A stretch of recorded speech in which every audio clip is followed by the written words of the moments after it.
Ladies and gentlemen, a warm welcome to our discussion. It's about 500 days of war in Ukraine. The question is how will develop the essential for the future of Europe. We of our association are a little in fear, seeing a danger of sinking into pro-government missionary journalism. Newspapers, radio, broadcasting and television were always important for democracy when they dared to publish different opinions. For this reason, the Association of European Journalists has included this event with the International Press Club of Munich about the meaning of the war in Ukraine in the program. I firmly believe that we should at least listen to views that are not part of the mainstream in Germany. There is no black or white in such battles. Both sides are using methods of propaganda, and from my point of view, we should not accept everything that the German government and their following media dish up. Therefore, we are together today. Seldom we had such an extraordinary and awesome panel with politicians, colleagues, and scientists. I want to introduce them, and we listen what they have to say. To my left, Dr. Roberto Rampi. In 2013, he was the first to launch the idea of blue helmets of culture, a specialized body for the protection of cultural heritage in war zones. Later, it was realized with the support of the Italian government and with the UNESCO. In March 2018, he was elected senator from the Republic in Italy, and he was one of the youngest senators. And on 15th of May 2020, he was appointed General Rapporteur on freedom of the media, public trust, and the right to know in the Parliamentary Assembly of the Council of Europe. Therefore, we have him today in Munich. To my left, Henri Malosse. He was the 30th president of the European Economic and Social Committee of the European Union. It is employers, associations, trade unions, and other interest groups are represented in it. In the political system of the EU, it's the organized civil society. Mr. Malosse is on the blacklist of 89 prominent politicians who, apparently because of their statements and actions in the Ukraine crisis, are not longer allowed to enter Russia. So it was, how should I say, the backstrike of Russia. Here we have online Oleg Voloshyn. He is a Russian-Ukrainian journalist and politician. He was a spokesman and director for the information department of the Foreign Ministry of Ukraine from 2010 to 2013. He was a people's deputy in Ukraine's parliament, elected in the elections in 2019 until his mandate was revoked in February 2023. Why it was revoked? Because he was formally accused of state treason for promoted the military political leadership of the Russian Federation in subversive activities against Ukraine. He, on the other side, made claims that there is a growing volume of obvious violations of the rights of journalists, opposition, religious organizations, and national minorities. So it will be very interesting what he can tell us. To my right, Frank Furedi, He is professor of sociology at the Universität of Kent in the United Kingdom. He is now one of the leading sociologists and is frequently quoted in the British press. Furedi is a guest writer in the magazine Achse des Guten and in the debate magazine Novo. And he is, in his science, he has a very, very interesting theory. It's a little beside of our issue today, but he said the problems we have today in a society depends of the failure that parents made in the education. And if I look at Germany, I think I can follow him in mostly. So expecting Vladislav Ilcic from Croatia, I hope he will come soon. He is in the group of European conservatives, and he is in the delegation in the European Parliament for relations with Bosnia and Herzegovina in Kosovo. He was one of the supporters of the passage of the Ammunition Production Assistance Act. With this, the law action was taken to increase ammunition production in the EU after there was recognized that the war in Ukraine has shown that Europe's capacities are extremely limited and their consumption has called into the question of the security of the EU.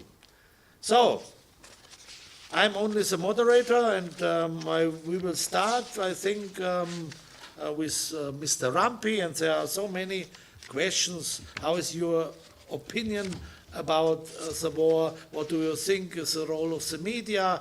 So, about 5 to 10 minutes would be very interesting. Okay, that's good. This is working, so I speak in that way. Yes. It's interesting to me. First of all, nice to meet you, and I'm very glad to be here. And I also discovered this wonderful city that I remember I was there, but I was very, very young, so I didn't have any kind of idea. I think I passed here with my parents to go to Dachau. That's very important because I believe this is part of our history. And Munich is a very important city also because in Munich history we understood how the importance of information and the knowledge of people of what's happening can change the history because something very terrible started exactly in Munich.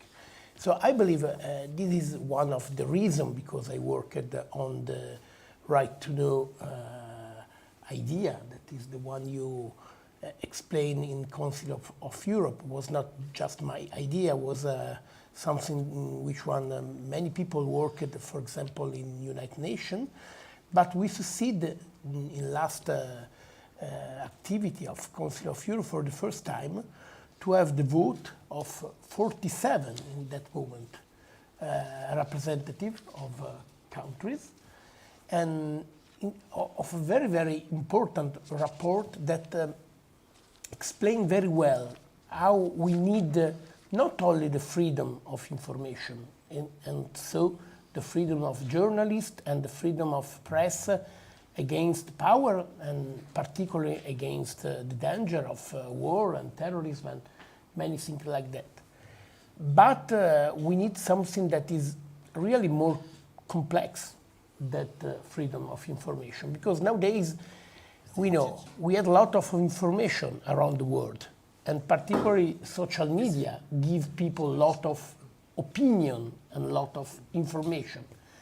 And the point is how to understand which one are true and which are not true, but not only, but to understand exactly which reasons are behind the different information. Why someone start to speak about something or something else, why some information is growing up and at a lot of attention and so on is maybe also in a freedom system but could disappear.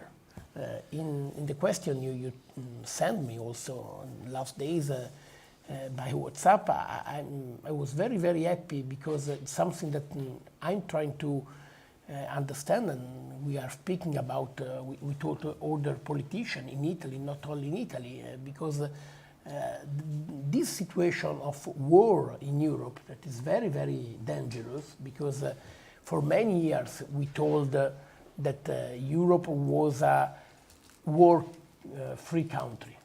That was not exactly true also in past, because I was quite young, but I remember very well the war in former Yugoslavia. Yes. No? And so we can't say that in Europe there was not the war, because that's not true. I have many friends and many people of the friend of mine were born in former Yugoslavia, and I'm very in a very important relation with some people from Sarajevo, and they remember very well in '91 what was the war. But I believe it's true that this situation was maybe also not something that we can imagine until 2 years ago. I remember very well in the discussion of Council of Europe, and maybe someone is here also to remember that we had a very terrible discussion between Ukrainian and Russian deputies inside of Council of Europe. Something that is very great of Council of Europe, it's exactly that people of different, totally different opinion can discuss in the same place.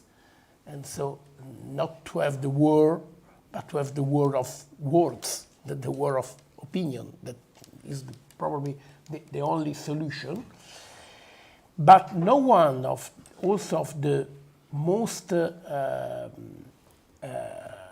most worried Ukrainian politician against Russia believed that the invasion could be possible until maybe 1 or 2 months before. So it's true that it's a very, very incredible and different situation from everyone we can imagine. And this is particularly the situation in which the right to know is important, because the point is, and the discussion that I have also with very, very good friends and people who really believe of freedom of information and on pluralism, is we can accept that during a war some opinion have no place to express because of the war. That's a very important point, and I believe it's not possible. The difference in our system, in our democratic and pluralism system, against the dictatorial system and the authoritarian system, is exactly that every opinion can have place.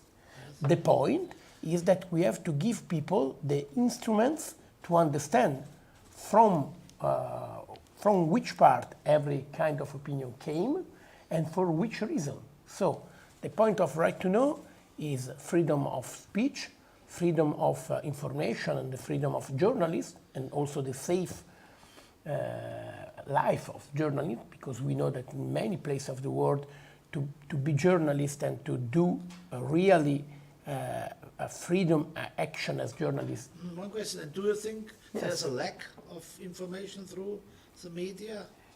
Yes. Okay. But from my point of view, the point is the system of freedom. That is, you need information and you need journalists. Yes. Then you need culture, and a cultural system very strong in every country. I mean, our great parents, my great parents, after the Second World War, was the people who decide to have a school system for everyone, to have museum, to have art and culture, and also music, for example. Yesterday night I met people that came outside from your theater. Everything of that, the cultural system, give people the instruments in their mind to understand what's happening. Yes. And we lose cultural system in last 10, 20 years. So you think also the cultural system in whole Europe? Also in all Europe, yes. We lose a lot of cultural system.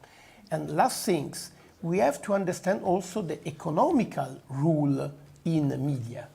I mean, who pays for it? Who paid for? Yes, this newspaper, this internet system. Who paid for that? And I want to be clear. It's not something that we have to look as the devil. I mean, yes. It's totally correct that in an economical system, someone can decide also to pay for having a newspaper that gives some information he believes is important. But people have to know which one is under this system. And so you can understand that, for example, about climate change, that's something very important in that reason, maybe some economical power can have some idea that believe is better to know from people than some other one. It's not a problem. The point is giving the people the instruments to understand what they are telling to them. It's not easy. Okay. It's not easy. Understood. Only Malosse. Hello, Grüß Gott. We didn't knew each other, but we could because we had been both students end of the 70s here in München. Yes. By Institut für Politik by Professor Sontheimer. So we are colleagues. Yes. At that time, I couldn't imagine that the Iron Curtain, the Berlin Wall, will fall. I think we didn't imagine, but it will arrive so fast. And then it arrives, and of course, it was, I would say, one of the best day of my life. I'm sure for people who are of our age, the same. But now we have it again. And what I fear in the 10 years ago, 15 years ago happens, that means that this Iron Curtain was still in some of the heads of the people in the West, in the US, and of course in Russia. And now it's again here. So I will just briefly say a couple of points to answer to your question, but also to make some global thing, but it will be short. The first is so how we arrived to that situation, to that dramatic situation, after all the hopes that we had. We all knew, political students, political scientists, political analysts, the danger after the fall of the dislocation of the USSR. As you mentioned, USSR. It happens the same in Yugoslavia. We all know that the borders were very artificial and all the dangers linked with that. We knew the specific situation of Ukraine. I've been there several times, with the East and the West former Austro-Hungarian or Polish, and the East turned to Russia. Language, Ukrainian-speaking people in the West, Russian-speaking in the East. We knew that, but despite that, we have been play like a game, both sides, not to create links between the people, but we have pushed the Ukrainian to make a choice. And by pushing Ukraine to make a choice, we have, of course, created this tension among East and West, among, how to say, Russian speaker, Ukrainian speaker, people who watch the Russian TV, and people who were more oriented to the West. I've experimented that myself. You mentioned the fact that I've been put to the blacklist of Russia, among the first European personality in 2014. But I think I participated at that time to the European Council. And I exactly remember it was in Vilnius, the East Partnership Summit. There was Angela Merkel, François Hollande, and they gave me the floor for 3 minutes as president of a European institution. And I say, don't oblige Ukraine to choose between Russia and Europe. It's like a child, you ask him to choose between your mom or your dad. And this is exactly what happened. Russia, of course, tried to attract Ukraine on this side of governance, on this side of, I would say, authoritarian way of ruling country. And Europe did the same. European Union, unfortunately, and the US. I talked to the European Commission at that time. Don't do that. Associate Russia to the discussion for the partnership agreement. But they didn't, and we know the end. I try with my friend Oleg, who is here, who will speak later. We try until the last moment. In February 2022, in the French Senate, we organized a debate with members of German Parliament, SPD, CDU, with members of French Senate and Parliament, Les Républicains, Socialist Party, so on. Normal, mainstream party, to have a dialogue with Russian MP, with Ukrainian MP, with Oleg. And it happens what happens. And concerning your specific question about the media, unfortunately, is very polarized. That means you have the mainstream media, in France it's obvious, who give just one version of what happens. And then you have some, through social media, people will get access to the opposite version.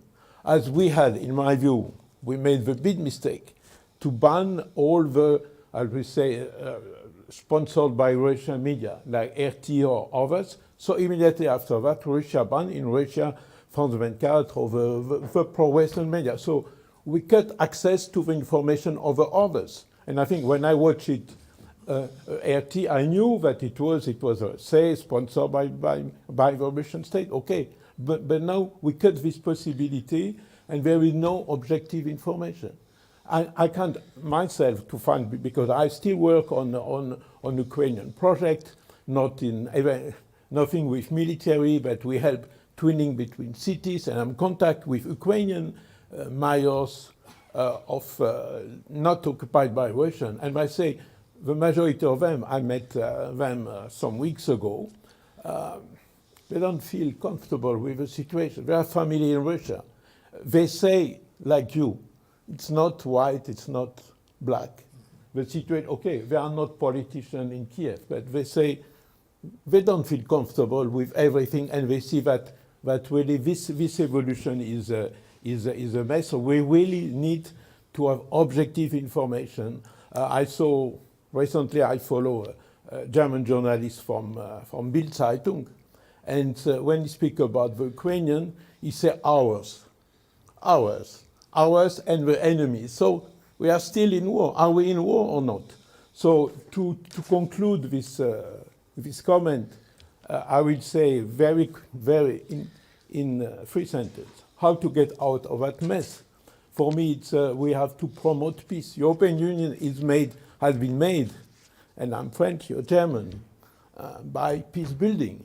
We should be a peace building and not a war building power. So ceasefire, like Viktor Orban say, as soon as possible.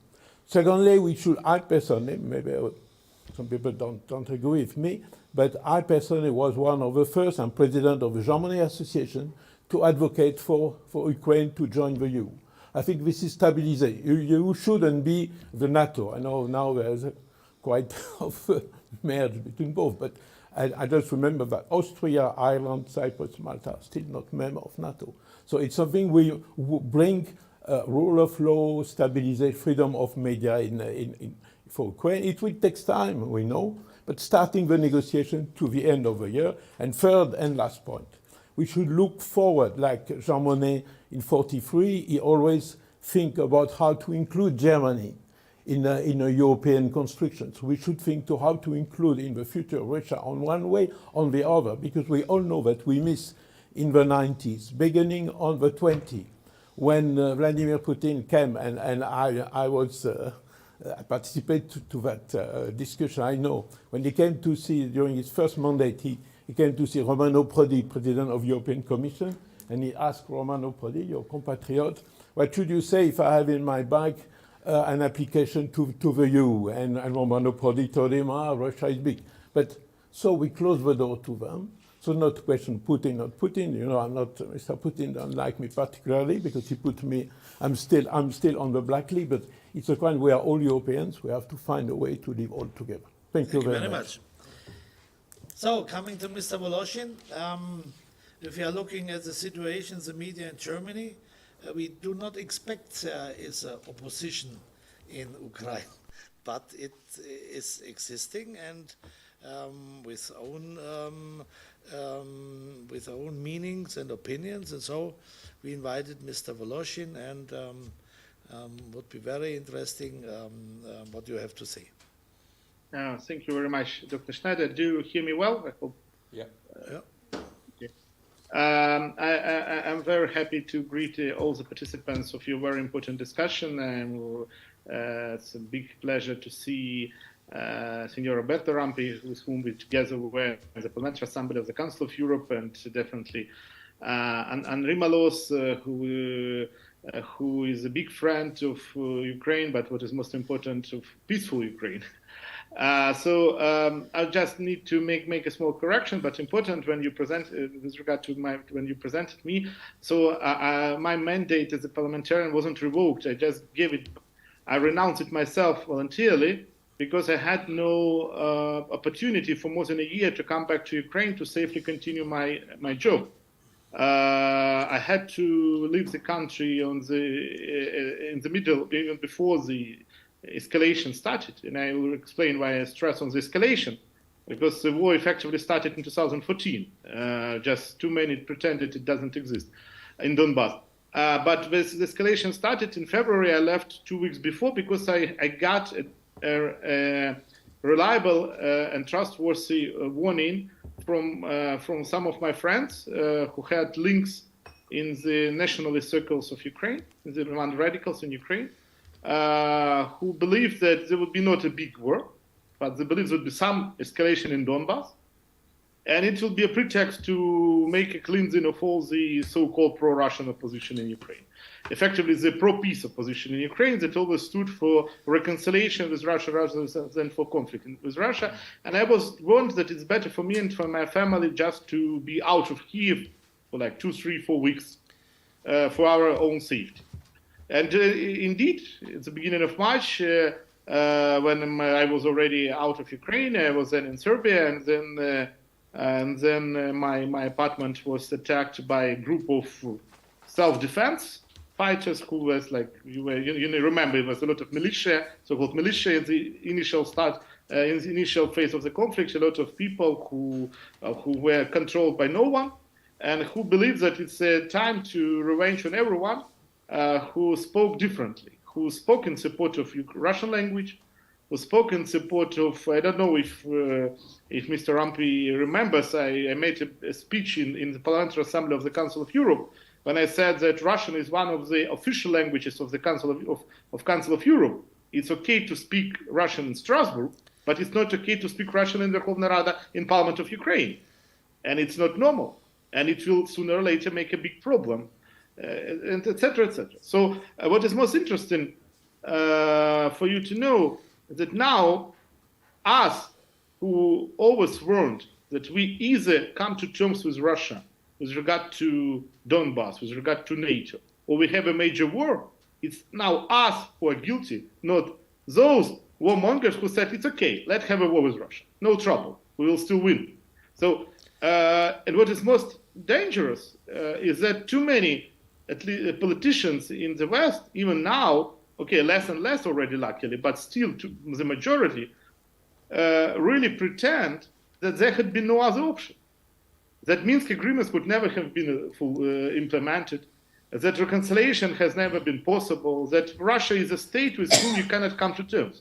It's a bit strange, because after all, even with regard to the nuclear weapons dialogue, or many other issues, or even gas supplies, or other issues, even today, the United States of America and the European Union do come to terms from time to time with Russia. So what precluded Ukraine as a nation that has a lot of common historic roots and cultural similarities and the vision of the world similar as as people in Russia do, to live peacefully together, while France and Germany, for instance, after 2 world wars, live peacefully together and built a union now. Well, Croatia and Serbia managed to find a way together, and with Bosnia. The only thing, some forces outside of Europe really wanted this conflict to happen. They really wanted both Russia and Europe to become weaker. And now we see where all the industries are moved from European Union. Now we see which nation benefits most financially from this conflict. Now we see that the military-industrial complex that was in decline for decades because of peaceful nature of European Union is now doesn't know where to hide its money.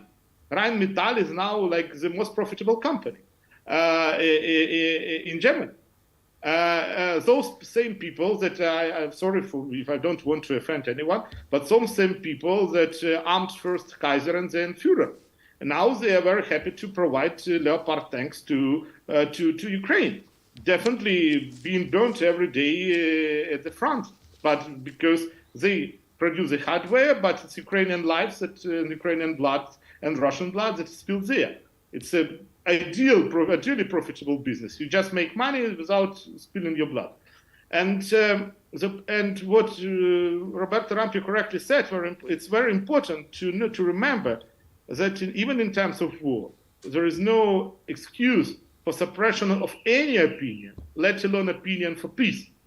And what is most interesting, if you look now at any debate in Ukraine, you will see different opinions, but you will see the absence of one principal opinion. We want peace now. Okay, we can debate the terms of this peace, but today in Kyiv, you cannot freely come out to the press conference or let alone to the street and openly say, I want peace with Russia now. I want the bloodshed to be stopped. I want Ukraine to consider rejecting NATO or whatever, for one simple reason, to save lives of the people. If you say this, you get automatically to the security service of Ukraine getting the same accusation as I did, high treason. What is most interesting, officially they charge me with promotion of pro-Russian narratives from the tribune of parliament. Also, according to Ukrainian constitution, as I believe to any constitution of normal any country in the world, the member of parliament doesn't have any liability for what he says from the tribune if it's not a hate speech, if it's not a direct offense. So even if I were a big fan of make a creation of joint country between Poland and Ukraine, the new Rzecz Pospolita, or of reconstruction of Soviet Union, it still is only up to my voters to decide if I'm right or wrong to pronouncing these things from the tribune. We are still in Ukraine. They officially charged me with high treason for example, because I said once from the tribune that Ukraine giving out all of its sovereignty to the International Monetary Fund and to American embassy cannot regain the sovereignty over Crimea. So you cannot gain sovereignty over one piece of territory if you give all of your sovereignty to the Americans altogether.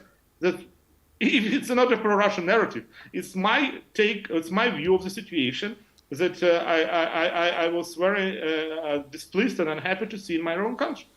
And now, unfortunately, you see, I have troubles even with joining you in Munich because, unfortunately, some people, but by the way, in German government, did include a special alert in the Schengen information system. By the way, it was done on the 7th of February 2022, so 3 weeks before the big war started. When I was still a member of the Council of Parliamentary Assembly of the Council of Europe, when I was still a member of the Parliamentary Association, EU-Ukraine Parliamentary Association Committee, that's the working body between Ukrainian Parliament and the European Parliament, I had a lot of, and I was still a deputy chair of the Parliamentary Committee for European Integration. Still, the Kriminalamt, that is in charge of Schengen information system in Germany, put an alert in a system. And when I was trying to get through Lithuanian border to European Union, Lithuanians told me, we don't know the reasoning behind it, but Germans don't want you to come to European Union. Also, you're a member of the Council of Europe, also of the Parliamentary Assembly of the Council of Europe, you're a member of Parliament, you're a diplomat, you have diplomatic passport. Doesn't matter. Ask the Germans. I asked the Germans. They said, we cannot give you the classified information. Fine, okay, that's classified information. And by the way, I know Roberto can correct me if I'm wrong, that there is a report in the Parliamentary Assembly of the Council of Europe on the misuse of the Schengen information system by some governments to preclude the not loyal MPs from traveling to European Union. It's not only about people like me, it's all about some members of the Parliamentary Assembly of Council of Europe from Turkey and from other countries that's outside of the European Union. So my principal message here is it's really not black and white at all, but what should be most worrisome for Europeans, Mr. Zelensky and his government doesn't offer you any clear perspective but continue giving us weapons, continue giving us money. If you ask him when peace is to come to your country, he will say, we don't need peace, we need victory. And my point has always been, and it will always be, peace is a victory in itself.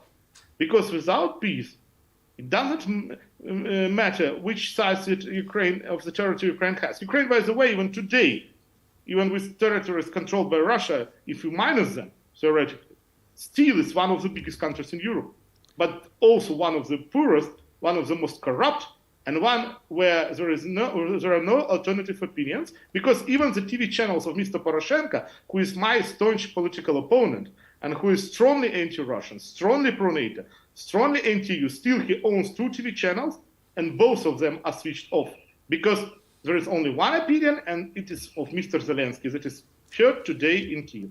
And it's a big trouble that European Union pretends it doesn't notice. Thank you very much for this opportunity. Thank you. I think there are many other opinions against you, but it was very interesting to follow you, and we will discuss it later. Now, Professor Furedi. Thank you very much for inviting me. So although I'm a professor in an English university, I'm originally Hungarian, grew up in the West. And I have very strong emotional reactions to what happened in the Ukraine. A couple of weeks after the war broke out, I went to Ukraine to work out for myself what was going on the basis of not believing anything I was seeing or reading in the West. I felt emotionally attached because the Russian armies invaded Hungary in '56 when I was 9 years old. And for me, what I saw in Ukraine was very similar. So I went to Ukraine. I went as far as Lviv, we call it Lemberg in Hungary, and talked to a lot of people. And I decided that on the basis of my experience, I would write a little book, which I wrote last year, called The Road to Ukraine, How the West Lost Its Way. And the reason why I wrote the book is because I became convinced on the basis of my experience that this is a never-ending war. It's a typical frontier war, and as you know from history, frontier wars never end. You might have ceasefires, they will break down, another ceasefire, they will break down. It's a frontier war because neither side can afford to lose, but neither side can win. I think that was the lesson that I drew from that kind of experience. And in the course of doing my research, talking to people from different sides, and trying to make sense of what was becoming every single month a more complex event with more and more sides piling into join, I drew the conclusion that what we now have are 3 wars, not 1, but 3 wars. So the first war is the war of national independence for Ukraine, where Ukrainian sovereignty is being defended against the invasion from Russia. That's war number 1. And that's really how the whole thing seemed in the beginning. But no sooner did that war begin than that war turned into a proxy war between the United States and Russia, where for America, the war became an opportunity to reassert its dominant position as against Europe. But also you have to remember that when the war broke out, NATO was a zombie organization. It had no purpose, it had no direction, it had no clarity.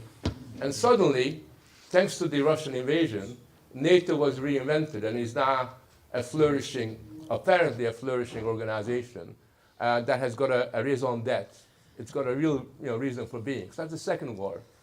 But the third war is something that is never discussed by the media, but I think is the most important, is what I call a culture war. I think that the war between the West on the one hand and Russia has turned into a very sort of important culture war. I remember 3 months after the war broke out, I was talking to some American people, and they were showing me this tweet that they did from the State Department that said, "Let's make Kyiv queer." And they had a rainbow flag about the importance of queering Ukraine. And from their point of view, this was seen as a way of affirming what I suppose you could call California values to the State Department and exporting that into lots and lots of other parts of the world. And the reason why the culture war is important is because for many, many political leaders and political parties, the war in the Ukraine has served as a source of legitimation. Essentially, political elites and political leaders that had very little legitimacy with their own domestic electorate, all of a sudden could claim that we're the good guys. All of a sudden, they could claim that we're on the right side of history. And that's the point at which you begin this almost grotesque pilgrimage, whereby every leading politician goes to Kiev to take a picture with Zelensky. I don't know if you've seen all these pictures. Biden goes there, Boris Johnson goes there. Everybody wants to be, sort of sitting with Zelensky like this, and the pictures then appear in the newspapers, demonstrating that. And then the Hollywood stars come, the musicians come, and you can really see that gradually what you have is an attempt to rehabilitate political leaders and political governments that lacked a lot of legitimacy. And very few of this stuff was being reported or discussed, simply because as the culture war kicked in, so it became a polarized media environment, where to have a different opinion was not to be wrong, but was to commit a cultural crime. In other words, to be against the mainstream opinion wasn't just simply a wrong opinion, but had become a cultural crime for which you pay a very, very high price. And I know a lot of I'm working in Brussels at the moment, and I'm friends with a lot of journalists, Anglo-American journalists from Politico to the Times and the other places, and they basically tell me that, there's a lot of things we would love to say, but we can't, right? And that's a tragedy, where you have the free press self-censoring. And it is almost a self-censoring, where people are too scared to express the real opinion that is really quite important to them. I just want to make one last point, which I think is really worthy of discussion. If you know your history, you might want to draw the conclusion that what we have today is the Russia question. And the Russia question is the 21st equivalent of the German question. If you know it, in the old days, the German question basically meant that Germany was too big to just be an ordinary European country, but was too small to be a global superpower. And a lot of the tensions, Germany could not find its place within the European world in the 19th and most of the 20th century. And a lot of the conflicts emanated for that, for a variety of different reasons. Today with Russia, we have a very similar problem. Russia is both too big to just be a little country, but also too small to, in a sense, to get back its old global position. And the tragedy is, and we don't talk about this, is every day that the war continues, Russia becomes weaker and weaker on the Eastern Front. You look at the way the Chinese and the Turkish are moving into everywhere from Kazakhstan to Kyrgyzstan to all the Caucasian areas. You'll find that the Iranians are moving in there. And you have a potential instability from this war that might begin in the East Front of Russia, but will reverberate to Germany and to all the rest of us. So the task is peace under those circumstances. And I think it's a tragedy that at the moment, as you were saying, only Orban is one of the few leaders that has gone on record to say that peace is really, really quite important.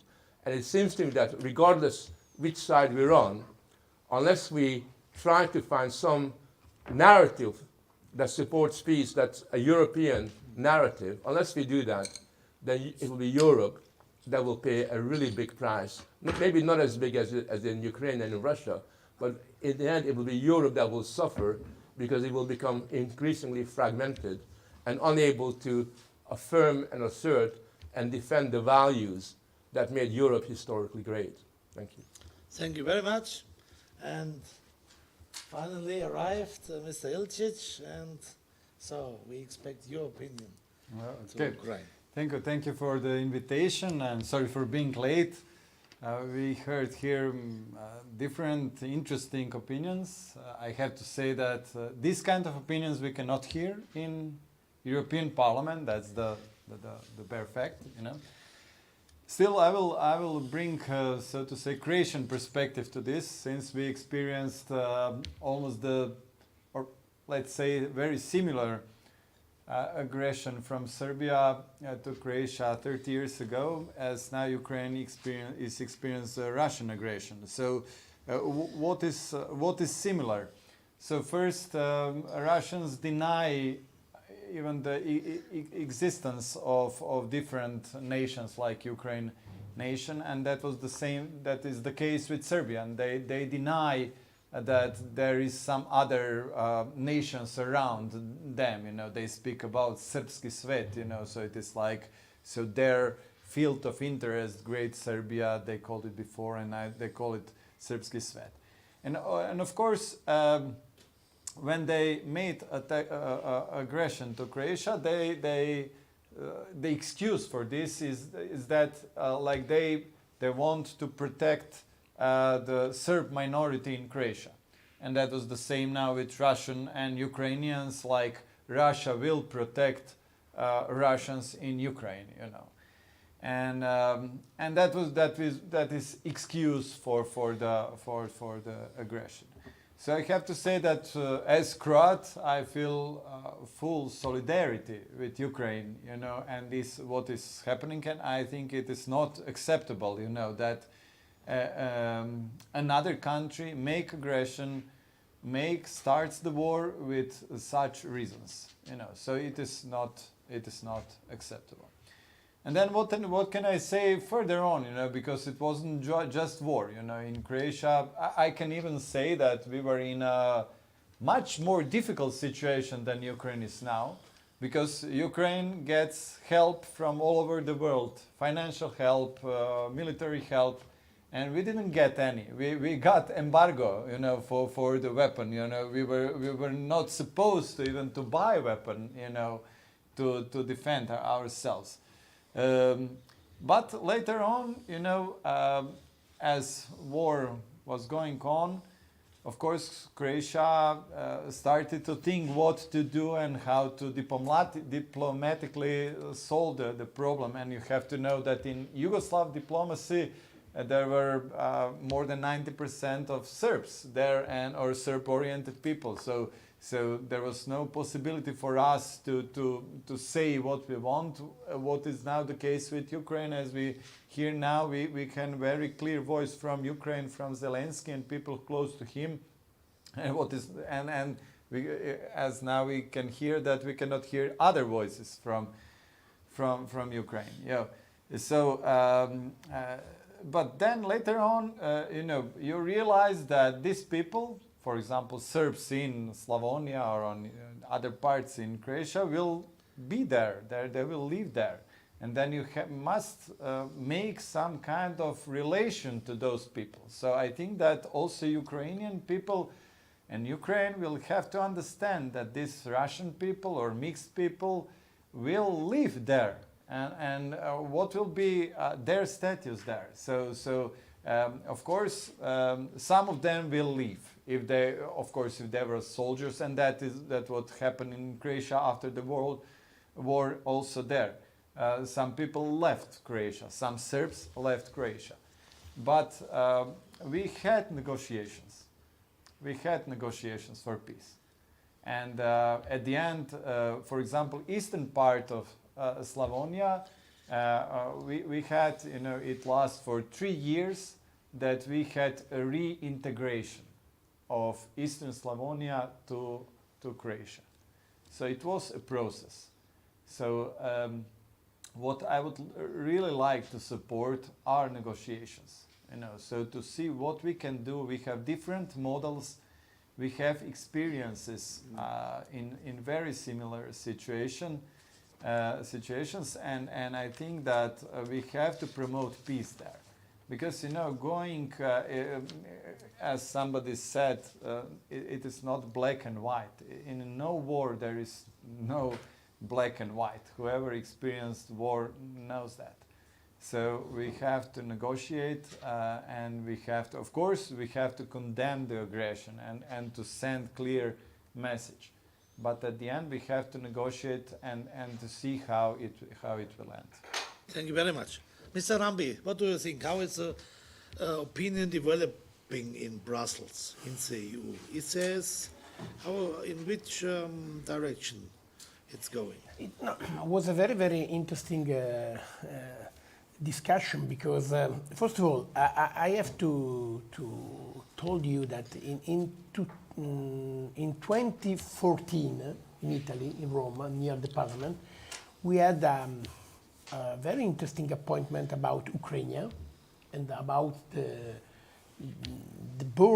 borders of Ukraine, exactly as Monsieur Malosse says, that the first point of this difficult situation is that we didn't understand that the borders are the problem many times. Germany and France know very well that, because the solution of the borders between Germany and France at least is the European Union, because every time they tried to solve in a war situation, in a strong situation, the definition of the borders, and at least the only solution was the European Union that made that border not so important, because nowadays you can, when you are in Strasbourg, and I've been in Strasbourg many times, you can go every day between France and Germany without any kind of problem, and you can work inside, yes, with the tram. So I believe that is the point. I told you, in 2014 in Italy, but really few of people, we discussed about that. And that's very important of what you say, because the point is, the European Union have to prevent this kind of event, not to work at least.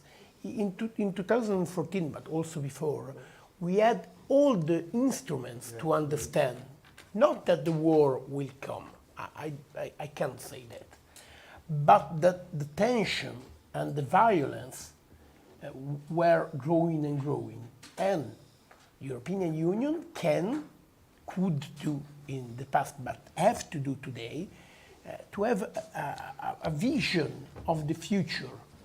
And in this vision of the future, there is Ukraine, but there is also Russia at the end of the vision. Okay. I mean, 2 weeks after the invasion, I spoke in Italian radio, and they say something incredible. But I knew, I says, okay, I'm pro Ukraine in Europe, but from my point of view, the idea of having Ukraine in Europe is something that we have to do also with the idea of Russia before or less in Europe. Okay. And that's, if you think about that, I heard very, very important speech about that. If let's say, I want to say, if you look at the world and you look from a different point of view, nowadays we have China, we have United States, these are the big players of the interest around the world. And Europe, to be a big player, need to be bigger, not smaller, to have a really opportunity to be part of a peaceful but strong discussion in the world. Thank you. Henri, what do you think? When do you think peace will come to Ukraine, and what has to happen? You know, I participate some days ago to a discussion in my hometown, Bastia, in Corsica, with a famous philosopher, writer, maybe you know him, it's Marek Alter. He knows Russia, he's been in Russia, he knows Vladimir Putin, but he's a Polish Jew. And he say, situation is en français désespérant, désespérant. Because it's, as you mentioned, the war creates the war, more weapons, more war. You know, I'm personally in contact with mayors of Ukrainian cities almost every day. And I say, and I can say that they are really desperate. They see all the young generation of their town dying. The cemetery are full with tombs, with Ukrainian flags. And they feel really uncomfortable. So it should stop. But someone has to start the process. And as it was said by a Croatian colleague, we should start the negotiation. Yes, And- but and only what this will is- happen if Ukraine will win, has a chance to win some. Or I'm not a military expert. I don't think you can win a war against a nuclear power, which is in fact the biggest nuclear power of the world.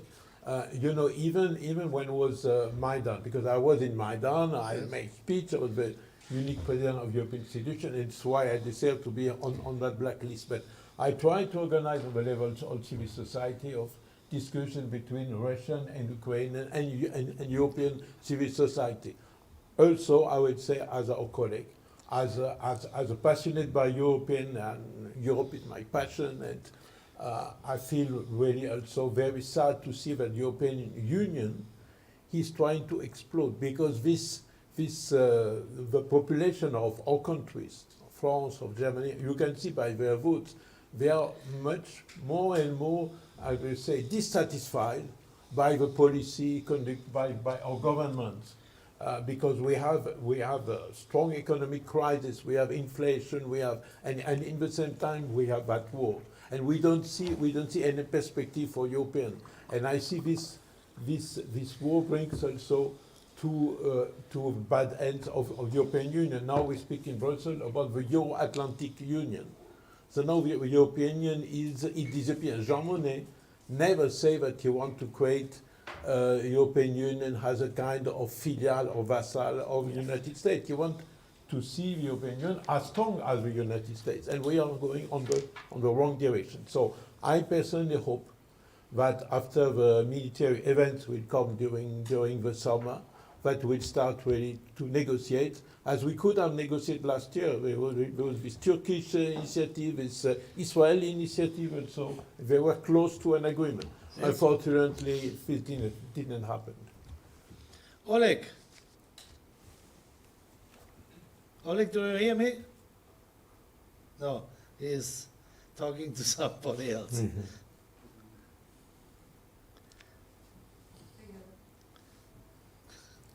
Oleg?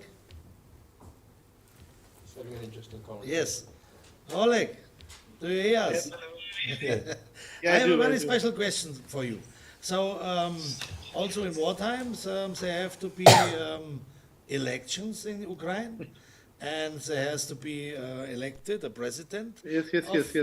of Ukraine, and you told us that the opposition is quite weak or is cut off. What do you think about that? When and how will elections run in Ukraine? First, if I may, thank you for your question. I would like to reflect on what réfléchi, comme en français, dire on what Mr. Malosse said. For me, one of the key reasons of the tragedy we have in my country, and it's all European tragedy in general, I believe, definitely, is that Europe did lose its strategic autonomy, did lose its self-identity.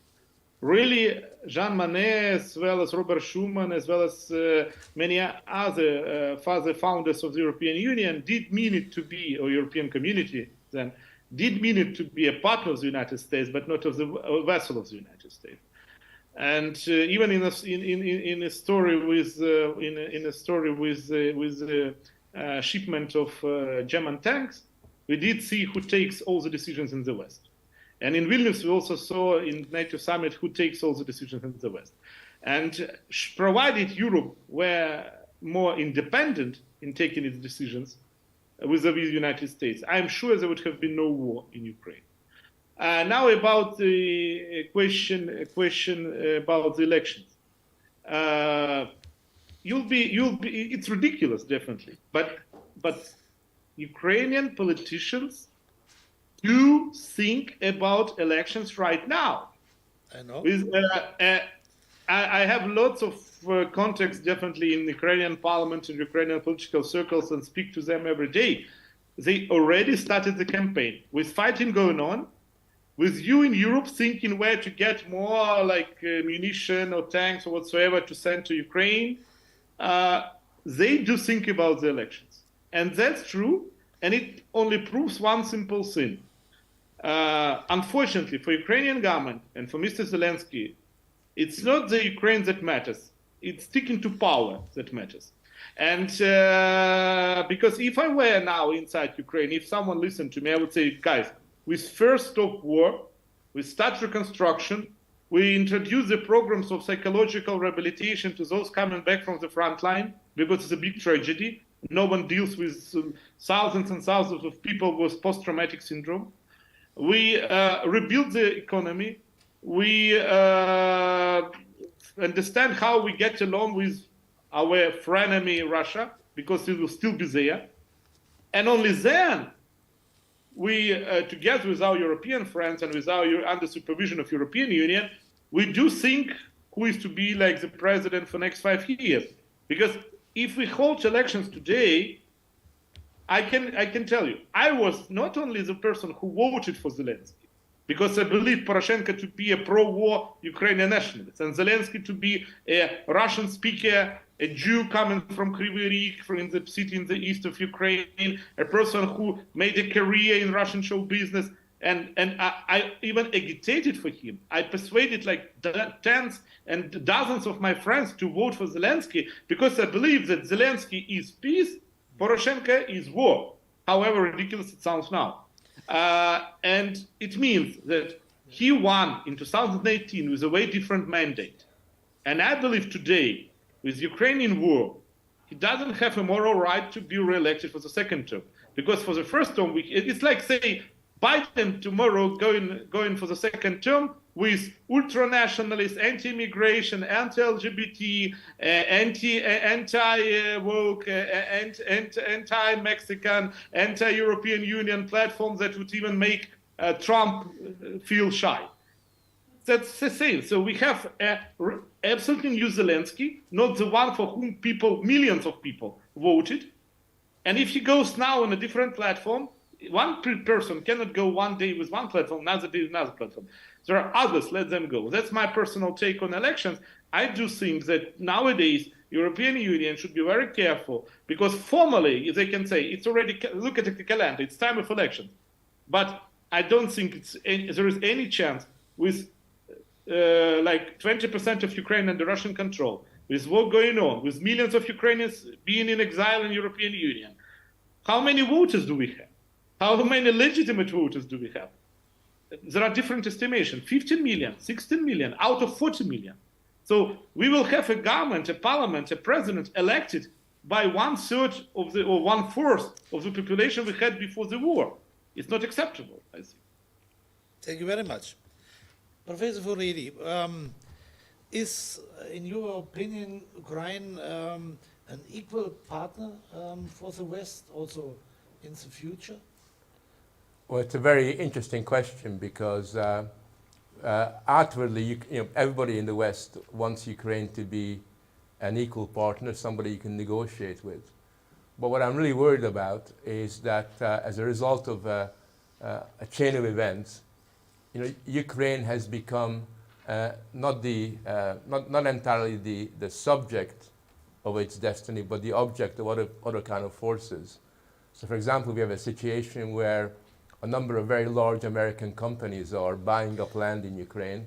They're making very large investments within particularly in the western part of Ukraine. And there's a sense in which Ukraine has become this island where that's kind of secure and is presented as a place where the West can rediscover itself and used in that kind of both ideological but also sort of a political economic kind of a way. I think that even now, even what I've said, Ukraine still has got a phenomenal amount of moral authority in the West. I mean, I talk to young people and they really regard Ukraine as and Zelensky as like the one, source of inspiration. They don't think that way of Scholz, or they don't think that way of my prime minister in England or anybody else, but Zelensky is seen in a very special kind of a way. And I think also, the one thing we haven't mentioned in all of this is that, as far as I'm concerned, Russia had already lost the war. I mean, Russia at least lost the moral war. It's lost any moral authority that it had previously. So you have this kind of moral imbalance that has occurred, which basically means that although Ukraine is economically and politically very, very weak, it's got this moral resource that it can draw on, and it can even put pressure on Europe to kind of give them arms, give them resources, and all the rest of that. But Ukraine is not an equal partner, and I think that there's a lot of fantasies. For example, there's a fantasy that Ukraine can come into the European Union. I think that in the real world that will never happen, not in my lifetime, given the fact that it's a very large country, large population. It will destroy the European Union's agricultural policy. It will basically suck out all the resources that are now going elsewhere into somewhere else. So there's a lot of fantasy discussions about what's really going on, which mitigates against the possibility of looking at Ukraine as it is and seeing what we can do to bring kind of bring a measure of peace, even if it's a short-term peace, into that particular region. Thank you very much. Mr. Ilcic, what do you think? Which country is a reliable ally of the Ukraine? United States or United Kingdom or Poland or Czech Republic or Hungary or the Turkey or Germany or the European Union? Who is going first and who is reliable for? So I think that there are a lot of countries who want to help. Yes. And to establish as better a relation as possible. But I really don't think that we should say, like, I think that Ukraine should become the member of European Union. It's on Ukrainians to say if they want to become the member of European Union. And if they do, I think, as a gentleman before me said, I will support it fully. So that's the point. So maybe as a conservative who really appreciates subsidiarity, I will underline this, but it is really, really important. And concerning these relations, all of these countries will have some interests in Ukraine. All of the global players, neighbors, and so on. But all this we have to judge this. It's not all the pressure the same. I used to live in Yugoslavia before the war there, and I know what it means to live in communistic state. So when you have just one party, when you have no democracy, no freedom, when one party controls everything, if you work in, I don't know, school, you cannot go to church and things like this. So I think that the Western civilization has this advantage of freedom, of democracy. And so I really think that we have to give this freedom to Ukraine, of course, if they want.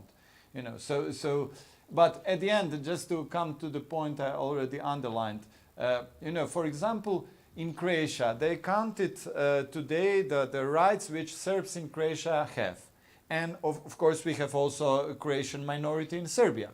And then when they compared these two situations, it seems that proportionally, Serbs have 37 times more rights in Croatia than Croats in Serbia. So it is not fair. So this is the consequence of the war. Or the other one, for example, in Serbia, in Bosnia and Herzegovina, Serbs were like something like 30% before the war, and at the end of the war, they got Republic Srpska has 49% of the territory of Bosnia and Herzegovina. So it is not fair. So what I want to say, you cannot end the war expecting that everything will be fair. So sometimes you have to, negotiate something. At the end, if somebody is very stubborn in something like Serbs in Bosnia and Herzegovina, they will have problems later on. Now come to the Bosnia and Herzegovina, to the part of federation when Croats and Bosniaks leave, and they have much better standard than in Republic of Srpska. So if somebody is stuck in one party system or, I don't know, lack of democracy, lack of freedoms, so they will develop slower. So, and it is not to expect that now we have to end the war with complete fairness, So sorry for saying this, but as a Croat who has this experience, it is very painful for us in Croatia to see a Serb minority deciding about the government. Our prime minister has just them as coalition partners. They bring him the majority. It is very painful. We are paying as Croat taxpayers for some Serb propaganda newspapers in Croatia today, which do against Croatia as a state, and that's the price we pay. So I just want to say that this is the reality, So I don't know what is the real fairness, and what it should look like. Of course, Serbs in Croatia could feel in danger, and also Russian in Ukraine could feel danger from Zelensky and so on. And you cannot say this is the right balance, So as I said, we have to condemn the aggression, but we cannot expect that now everything will end, because what I hear there, I'm not the expert in these geopolitical and strategic and military happenings on the ground. But what I hear, they made an offensive and then they got another kilometer. What is 1 kilometer in that huge Ukraine? So I think that there are not so many changes there, and there are a lot of people dying. And you have to come to Croatia today to see what consequences it has for people who have lost husbands, sons in the war.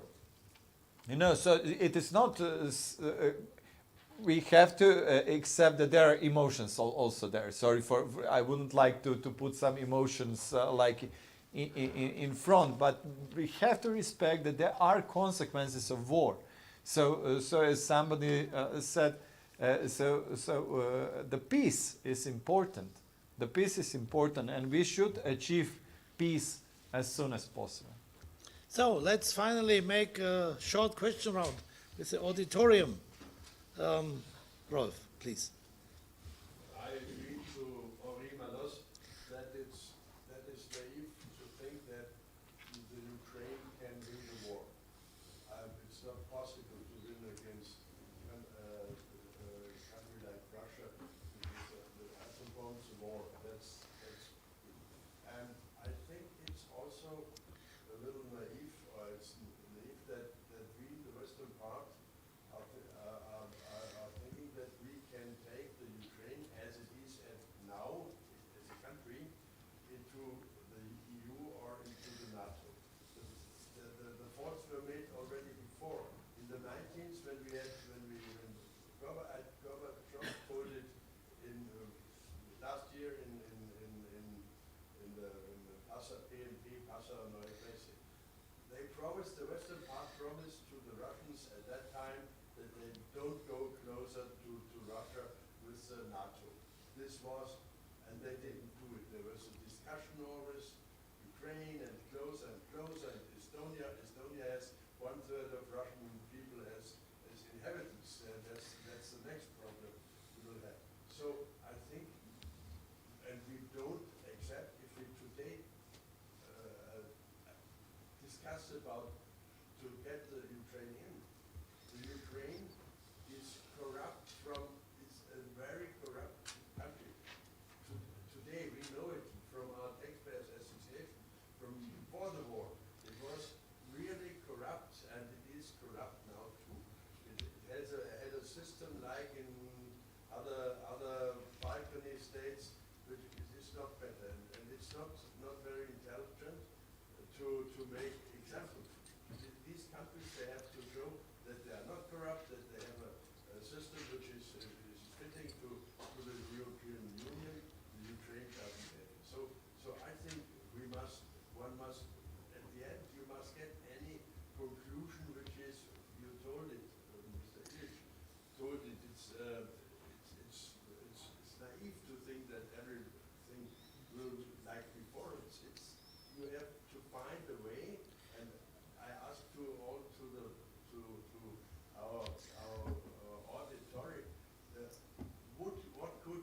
Henri, my friend Rolf is the president of the Bavarian Taxpayers Association, and he's very active in Brussels as the former president, since last week, as the former president of the European taxpayers.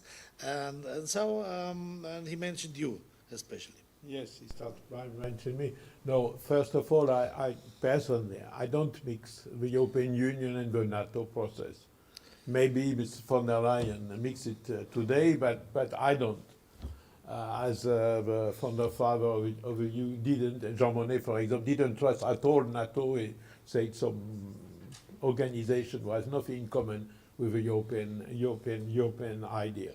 So first point. Second point, I personally have different opinion about the EU accession.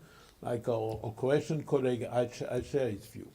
I think that the European project, European integration project, EU or European community, is open to all the European nations, whether they are rich, poor. Of course, there are conditions, there are steps, it can take a long time, but this offers a perspective of stabilization. But when we come to the question of Russia, for a lot of reasons, not geographical, but concerning history, is probably more European than Ukraine even. You see, St. Petersburg, if you see, even for a lot of historical, ethnical reasons. So we should give also a perspective to Russia. And the big mistake, in my view, the biggest mistake we have made, it was in the 90s, beginning of 2000, in the 90s. It was not true. It was possible to give a truly European perspective to Russia, and we didn't, because we still have an iron curtain in our brain, and specifically our American friends who never understand nothing what's links with identity, ethnicity, or anything, who still consider that they have to Russia, USSR was the enemy, is the enemy. We have to destroy it, to change it, to dismantle it, and they continue on that. And unfortunately, we didn't give that chance, and now we have this situation. But I personally think that the Ukrainian people, if they have a perspective, even if it takes so long time, it will be helpful for them and for us. But Other questions? Yes, please. I worked different years for the European Commission, so maybe you were stagiaires. yes, I've been studying European Commission. So in the 70s. So Yes. Having this in mind, so I'm one of the persons who met still Monet.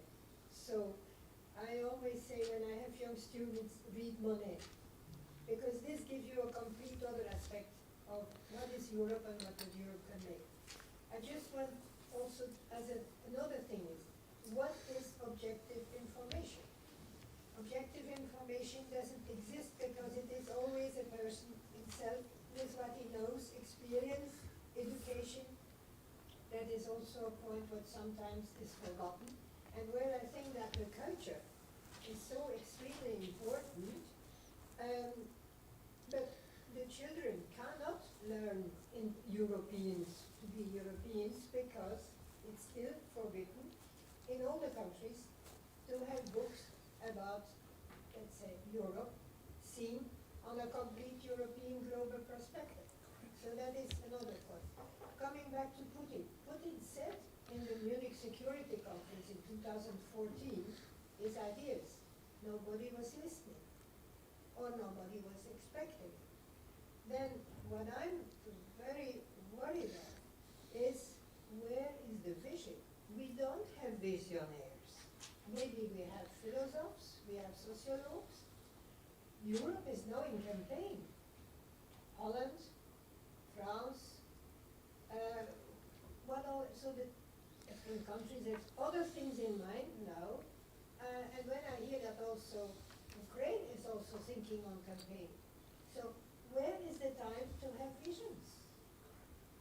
You can mention one person who is a visionary today, who could say one day, let's give hope and talk about peace.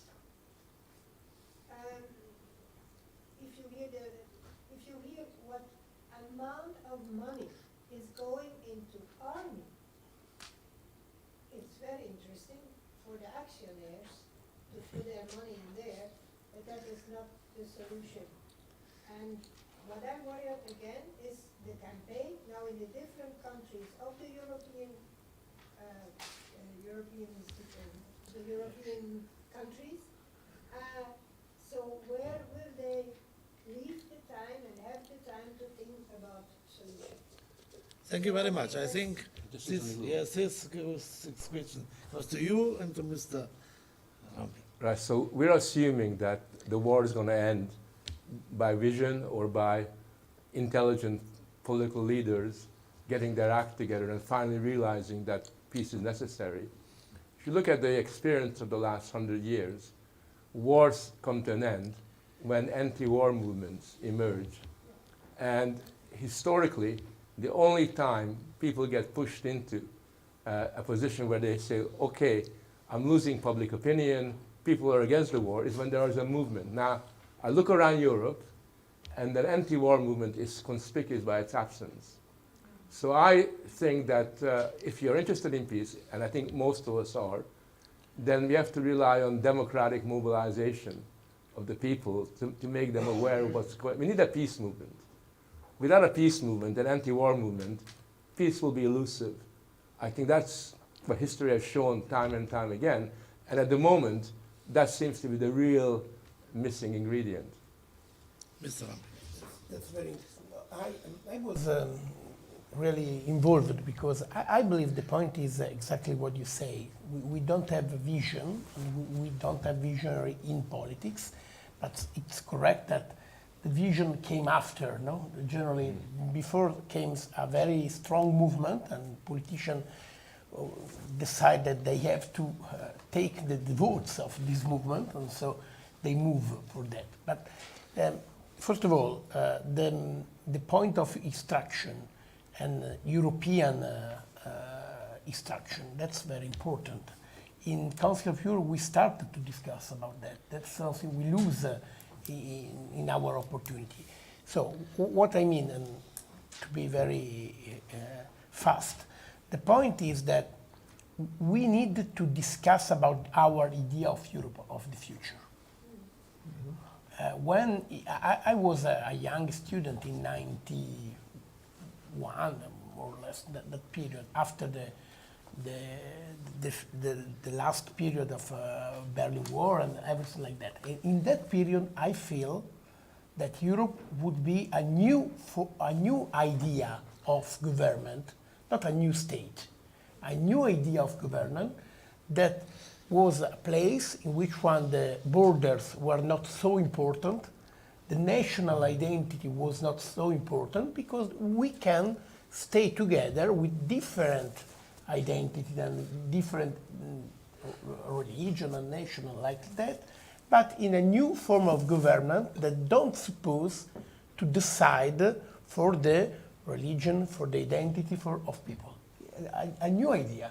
And that's totally different from NATO, because in that period, it seems that NATO will going to disappear, because there had no reason to be, because the reason was the curtain, no? So that was the period. We lose that period, and we decide to do a economical European Union, just economical European Union.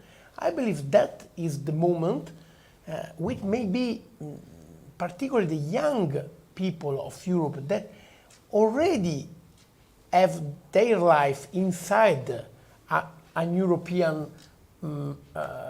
system, cultural system, but they didn't know, and they didn't give many importance to politics. That's very central, but they feel, every one of them feel European. So I mean, we have to build up a new movement of this idea of Europe. And in this idea of Europe, and last word I want to say, Italy, for example, had a kind of solution for Ukraine, but no one speaks about that. You know that we have a part of Italy that was part of Austria, and my grandmother is from that part of Italy. South Tyrol. South Tyrol. And we closed the peace agreement between Austria and Italy more or less 10 years after the finishing of the war, by an international agreement between Austria and Italy that give very, very important autonomous system of Südtirol.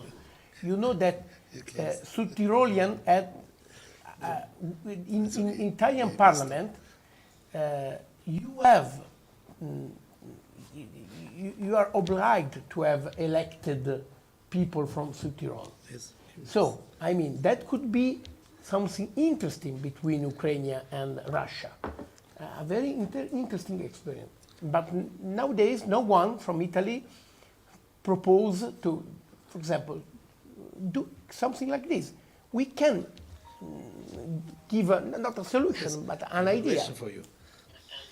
Okay, thank you. Oleg, I have a last question for you. Do you hear me? Do you hear me? Yes, Yes. do it. A very short intervention. Yes, but first the questions, and you can give the. You are the last speaker now. Okay. How do you assess the future of Ukraine? Optimistic or pessimistic? Unfortunately, I have to be frank with you, dear colleagues, dear friends. I don't have much of the optimism because too much has been lost. In 1991, you know, when Ukraine became independent, and what is most interesting, it's also important intellectual brick for a bigger picture. There has been no fight for independence. Ukraine became independent just because Soviet Union collapsed. The majority of Ukrainians have been loyal to Russia for centuries, and so I mean, should the history develop a bit different in Moscow itself, we could have spoken today about European Union and like say without a reformed democratic like say union of sovereign countries, something like that, what Gorbachev wanted to create. And then Ukraine was deemed to become a second France because by population, by economy, by natural resources, by geographical position, it was like everyone believed we need just to get rid of Moscow control and we will become one of the richest nations in Europe.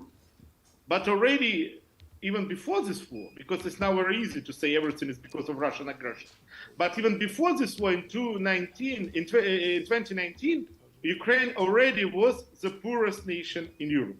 And now why I wanted to make an intervention, a short intervention. Again, Roberto Rampi made a good comparison with South Tyrol issue. To be true, Minsk agreements offered to Donbass, so that not all of them Donbass, that's eastern Donbass, that territory that was under separatist control, much less autonomy than Italy granted to South Tyrol, much less autonomy than Spain granted to Catalonia or Pays Basque, or even less than Croatia granted to East Slavonia. In fact, it was only, it was not even a full-scale autonomy. And still, the most vocal politicians in Kiev strongly objected. Why? They said, because it will stop our integration into NATO. How can you imagine what an irony of history is that today in Vilnius they got a full stop with regard to their NATO hopes? So wouldn't it have been much wiser then to give some kind of autonomy to Donbass, to reject NATO integration, and to have peaceful, economically prosperous, multi-million country than to run after this NATO dream and finally lose almost everything? That's why I'm not optimistic, unfortunately.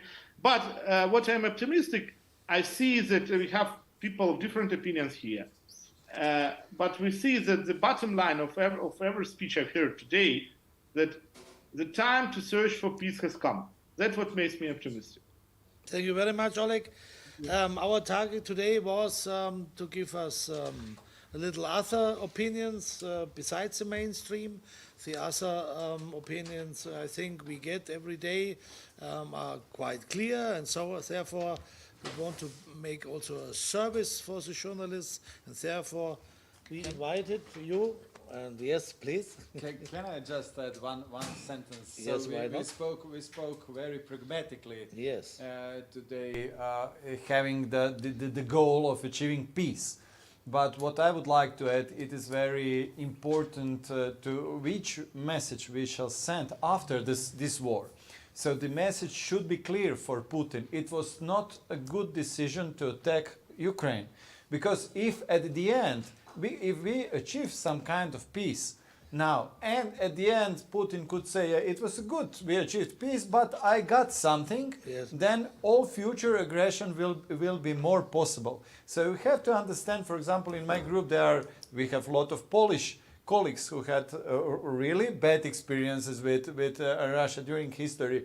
And for them, having this kind of message, it was a good, to attack, we shall have more and more aggression. So I think, for example, just one thing to come back to Serbia and Croatia, I think that Serb understood that it was not a good idea to attack Slovenia, to attack Croatia, to attack Bosnia, to attack Kosovo at the end, so they got their message, it was not good. So this message is very important for future and achieving peace in future. Thank you very much. We are at the end, and we have a little reception outside, and so we can talk together. Also, a little time. So see you at the reception. Thank you very much for coming. Oleg.